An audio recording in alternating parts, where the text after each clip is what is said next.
Fil-Palazz tal-Arċisqof fil-Belt Valletta tnediet ir-raba' edizzjoni tal-Valletta Green Festival.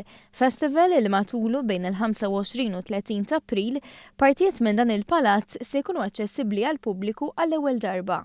Michael Patros, segretarju amministrattiv fiħdan l-Arċidjoċesi ta' Malta, tkellem aktar dwar dan. Il-partijiet se jkunu aċċessibbli huma l-ġnien li qegħdin naraw hawnhekk, għandna wkoll funtana ta' 17-il seklu, għandna wkoll il-volts u għandna wkoll traċċi ta' barriera hawnhekk flimkien mal-pjan terran tal-palazz. Il-ċermen tal-Fondazzjoni Valletta 2018 Jason Mikallef qal li din l-edizzjoni se tkun l-akbar waħda minn diversi aspetti.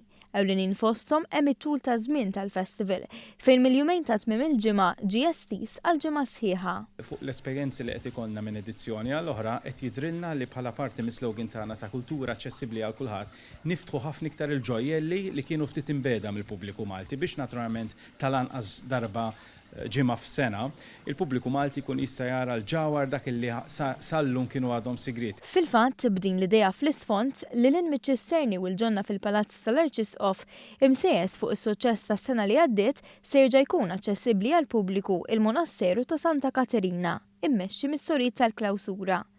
Wara li fis-snin li għaddew intlaqet tajjeb ferm, din is-sena ma' 80,000 pjanta mistennija jagħtu kulur lil Pjazza San George, finfjorata b'diżinn speċjali fl-okkażjoni tal-Presidenza Maltija tal-Kunsill tal-Unjoni Ewropea.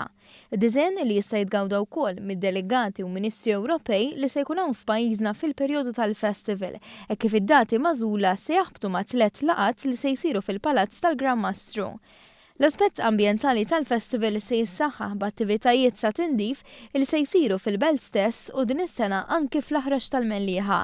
Dan kollu filwaqt li l-element ta' divertiment ma jonqosx, b'numru ta' bands lokali jagħtu spettaklu u jpaxxu l-widna ta' kull min se jattendi.